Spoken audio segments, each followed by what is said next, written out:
3rd chapter.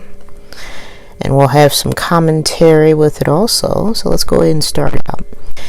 It says, according to God's command, during the 2nd week, on the 6th day, Adam was presented with all creatures, beasts, on the 1st day of that week, cattle on the 2nd, birds on the 3rd, followed by everything that moves on the earth on the 4th day.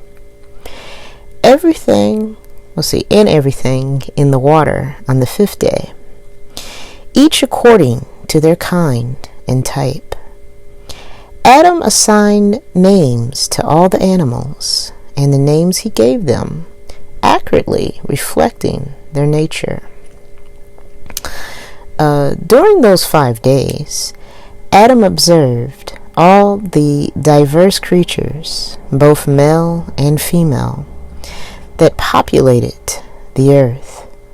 However, he remained solitary, lacking a companion to assist him. God told us it's not good for man to be alone. Let us create a companion for him. Now right here, this is the angel talking to Moses, giving him the account of Adam and Eve. And God was telling his angels, it's not good, for man to be alone. Let us create a companion for him. Now, right here, God is talking to Jesus and the Holy Spirit. He was telling them, let us create a companion for him. Isn't that good? Now, moving on to the 5th verse, it says, the Lord God made Adam fall into a deep sleep. And while he slept, he took one of Adam's ribs to create the first woman. God then closed up the flesh in the rib's place, thus forming the woman from Adam's rib. Isn't that interesting? Now I have some commentary for that. And I liked how God created Eve from Adam's rib. I got this part from a pastor. She said, the rib protects the vital organs like your heart. It gives you stability. It helps you with your posture so a woman can hold you up. When God created a helpmate to Adam and gave her to him, it wasn't for serving him like a maid or other male chauvinist mess. No, she was made to help him make the right decisions, and vice versa. She has God-given insight that the man might not see at times, and she can say to him something like, this doesn't look right. And submitting, it goes both ways, not one way. And what does that mean? Respect goes both ways, not one way. If you're going to listen to the man, you have to listen to the woman. Amen? I like that. Now going back to the 6th verse of Jubilees 3, it says, God awoke Adam from his sleep, and when he awoke on the 6th day, God brought Eve to him. Adam recognized her, saying, this is now bone of my bones and flesh of my flesh. She shall be called my wife, because she was taken from her husband. A man shall leave his parents and be united with his wife, and they will become one. This is why a husband and wife become one flesh. Adam and his wife were created in the 1st week. In the 2nd week, God presented her to him. Consequently, a commandment was established regarding their purification after childbirth. 7 days for a male child and 14 days for a female child. Following his creation, Adam spent 40 days in that land before being brought to the Garden of Eden to cultivate and protect it. His wife was brought in on the 18th day after Adam's creation and subsequently entered the Garden of Eden. According to the heavenly tablets, the commandment concerning childbirth states that if a woman bears a male child, she will be considered unclean for 7 days, corresponding to the first week. Following this, she will remain in a state of purification from blood for 33 days. During this entire period, she must not touch any sacred object or enter the sanctuary until the prescribed days for a male child is completed or are completed. A woman who gives birth to a daughter will be unclean for 2 weeks, corresponding to the initial 2 weeks after birth. She will then remain in a state of purification from her bleeding for an additional 66 days, totaling 80 days of uncleanness. Having completed the 80 days, she was brought into the Garden of Eden, a place holier than any other on earth, where every planted tree is sacred. Now this sounds like the Book of Leviticus, the 12th chapter.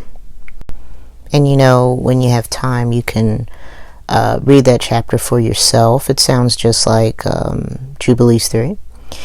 And the commentary for this is when you read Jubilees 3 and Leviticus 12, you're probably thinking, is God male chauvinist? Is he sexist?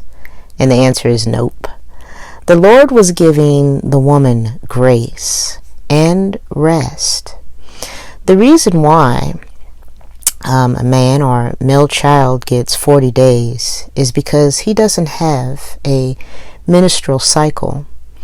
A woman does. So she has to, she gets 80 days to rest and purifies herself because blood is leaving the body and draining you.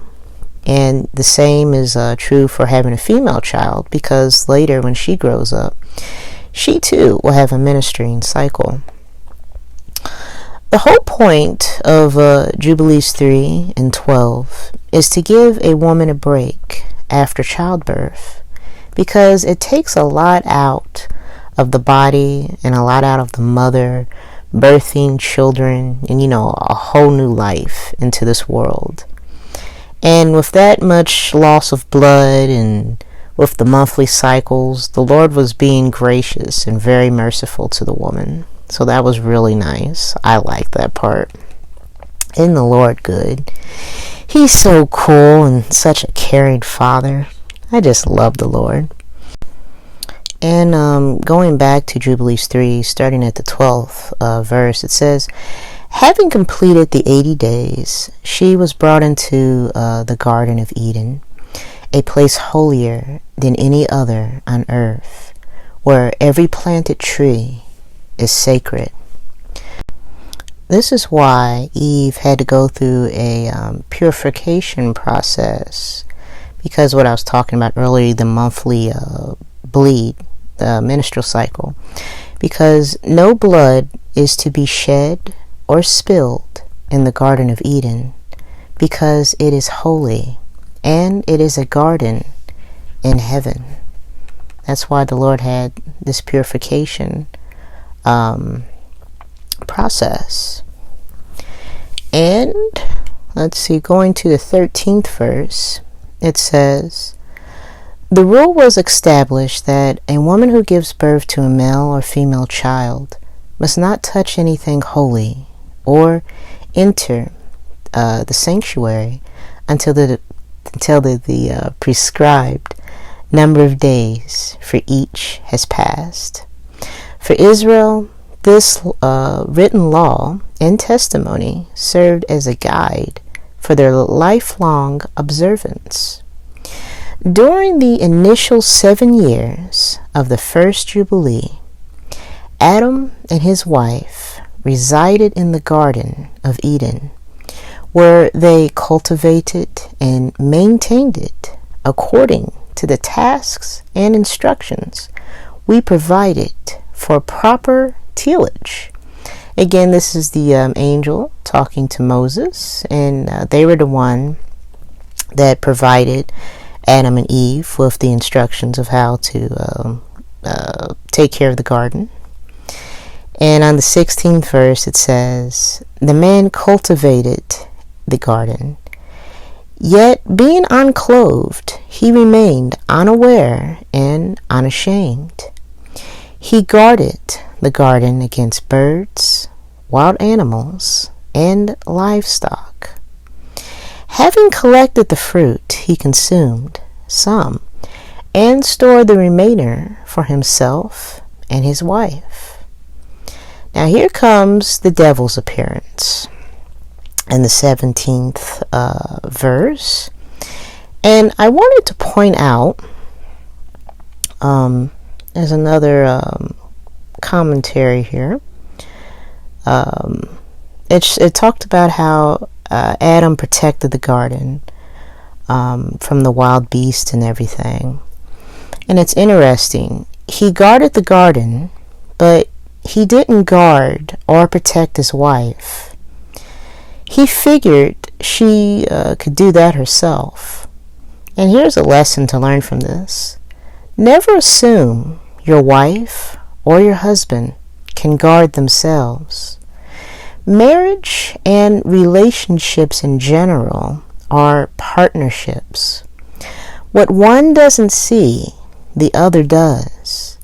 Always look out for each other. Don't be passive. Be alert. Because your enemy is like a roaring lion, seeking who he can devour and who he can destroy. So pay attention. Watch out for your spouse. It's important. Alright? Now let's go back to the devil's appearance in here. It's the 17th verse of Jubilees 3. And it says, 7 years after their arrival, on the 17th day of the 2nd month, a serpent approached the woman. And this is interesting too. Adam and Eve are 7 years old here. Isn't that crazy? I mean, they right at it. 7 years old. And but getting back to that, it says, a serpent approached the woman. The serpent questioned her. And here's what the serpent said. "Did God command you not to eat from any tree in the garden?" God instructed us that we may eat from any tree in the garden. However, regarding the tree in the middle of the garden, God commanded us not to eat its fruit or even touch it, lest we die. The serpent told the woman that she would not die. He claimed that God knew that eating the fruit would open her eyes, making her like gods with knowledge of good and evil. The woman observed the tree. It was beautiful, appealing to the sight, and its fruit appeared suitable for consumption. Consequently, she took some of the fruit and ate it. Now, let's put a pause there. And I would like to quote the Book of Enoch. This is going to describe how the tree looked and the fruit.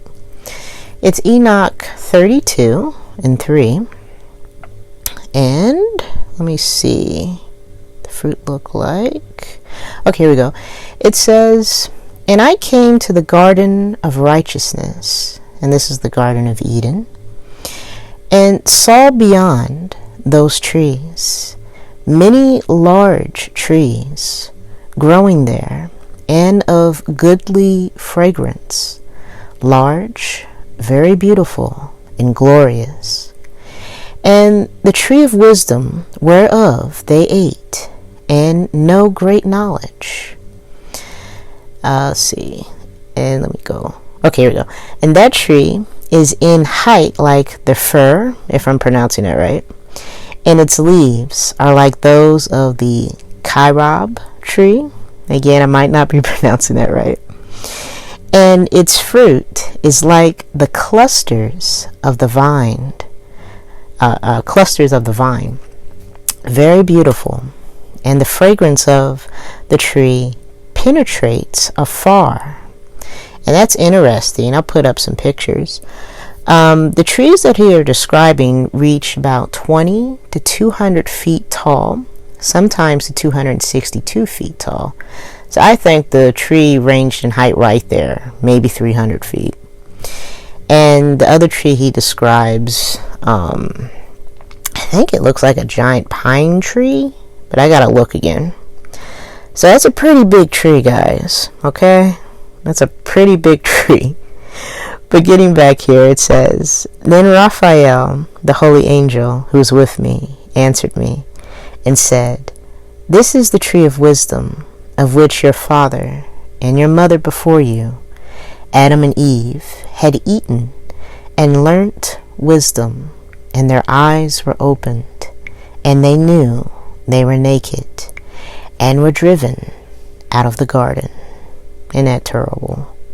That's the sad part, but that's okay. So let's go back to our next part. Go back, because I'm switching back and forth a lot. Alright, now right here, the 20th verse, Eve ate of the fruit. And I think, let me see. We ate. Okay, here we go. I'm sorry. The 21st verse, it says, After covering her nakedness with fig trees, she gave the fruit to Adam, who ate it. Consequently, his eyes opened, and he realized he was nude. Now, it's interesting, sticking another pin here, how they were both naked but were unashamed before this. They were covered in God's glory. But once they disobeyed God, they lost the glory, and now they were both naked. Isn't that terrible? So in the 22nd verse it says, Having felt shame, he used fig leaves to create and sew an apron to cover himself. And the serpent was eternally cursed by God, who was perpetually enraged with it. Isn't that crazy? The Lord mad at him. Now, as another commentary, you're probably wondering, why was Eve so comfortable talking to the serpent? Well, back in the beginning, all animals could talk and speak one language. This is referenced later in this chapter and in the book of Genesis. And there were angelic beings that walked in the garden, and some of them looked like serpents. We see this in the book of Isaiah, the 6th chapter, the 2nd verse through the 8th verse. It talks about seraphim, which are a sect of angels that look like serpents. The name seraphim means fiery serpents. They are six-winged celestial beings who surround God's throne, crying, Holy, holy, holy is the Lord of hosts. This is why Eve was so comfortable talking to the snake. And then before the snake was cursed, he had legs. There's a possibility that this snake stood upright and was maybe 10 feet tall. Isn't that crazy? I can't imagine a 10-foot tall snake. That would just creep me out. You know what I'm saying? That'd be crazy. But it's probably how he looked back then. Now, the next question is, why did the devil tempt Eve and not Adam? He wanted to corrupt her seed, her children, mess up her marriage, because it was through a woman that the Messiah would come, Jesus Christ. Because God said in Genesis 3:15, and by the way, this is a paraphrase, it says her seed and the serpent's seed would be at war with each other. The devil knew that through her life would come. See, the woman is a man with a womb. That's why she is called Woe Man, wombed man. She is the bringer of life. And the devil knew, as Adam's rib, she was supposed to protect him from the coming dangers. But the devil flipped the script and talked to her instead of Adam. And he, being her husband and rib, was supposed to protect her, but he didn't do it. He failed and stayed passive, quiet. He didn't protect his wife. As the firstborn, he was supposed to look after the secondborn. Eve was an innocent dove, a little lamb with no one to protect her. She was only 7 years old at that particular time, according to Jubilees 3:15 through 17. This reminds me of the story of Bathsheba and Uriah. I think it's in 2 Samuel. And her husband wasn't there to defend her or help her. And then the devil came, using King David to assault her. And the Lord tells David what he did was wrong.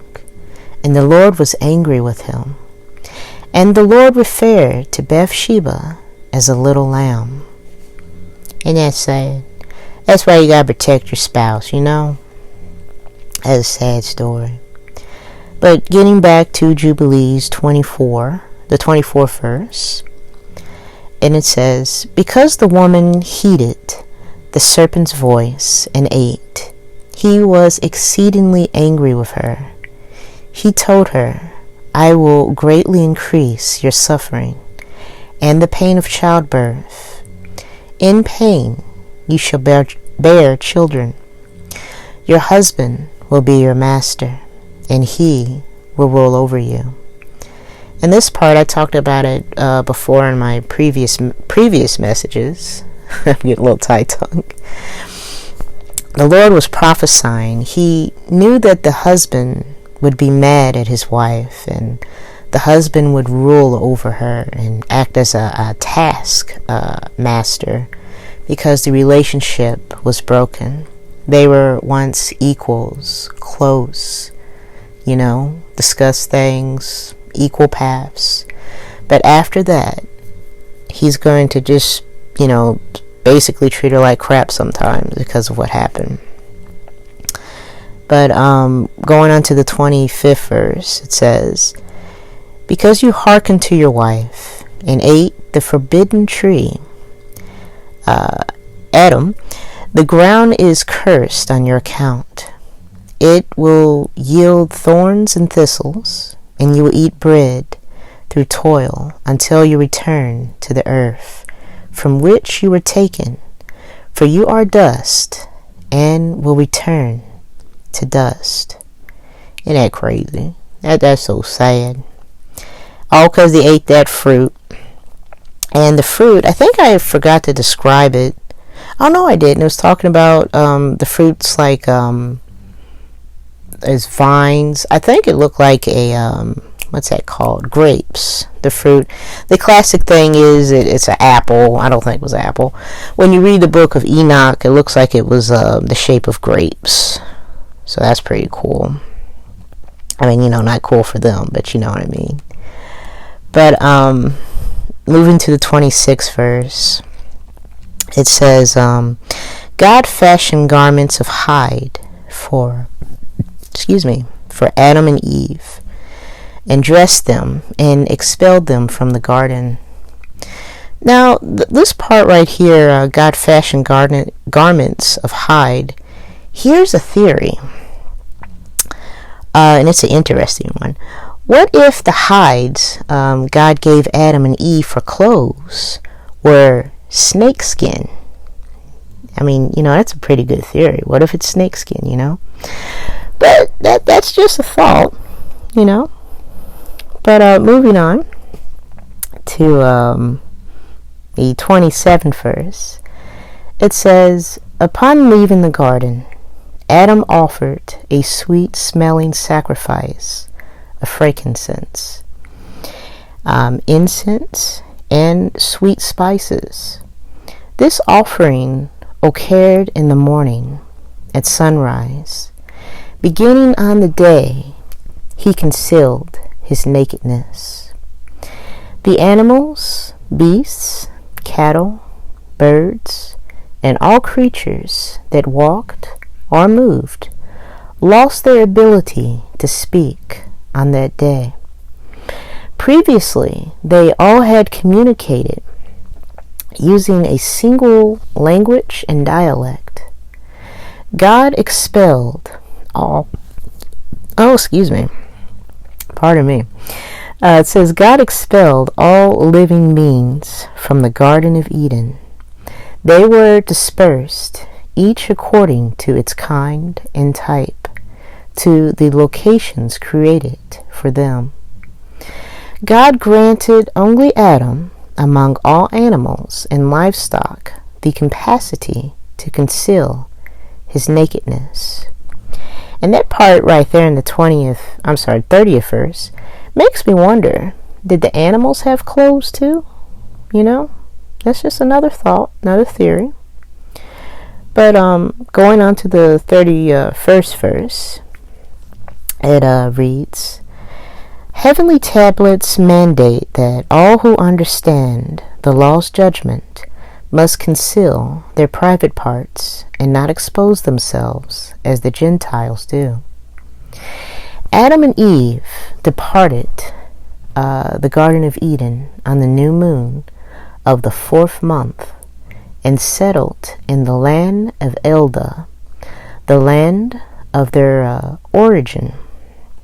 And as another side note, the land of Elda is believed to be Ethiopia. So that's pretty interesting there. Now, going to the 33rd verse, it says, Adam named his wife Eve, which also means life, and they remained childless until the completion of the first Jubilee, after which he conceived a child with her.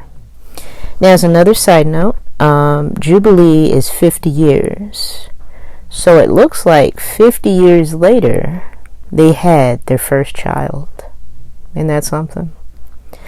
Now, going to the 35th verse, it says, following the instructions given in the Garden of Eden, he cultivated the land. And I'll stop here, and next week, Lord's willing, we'll go to chapter 4. So thanks, guys, for tuning in, and I'll see y'all then, Lord's willing.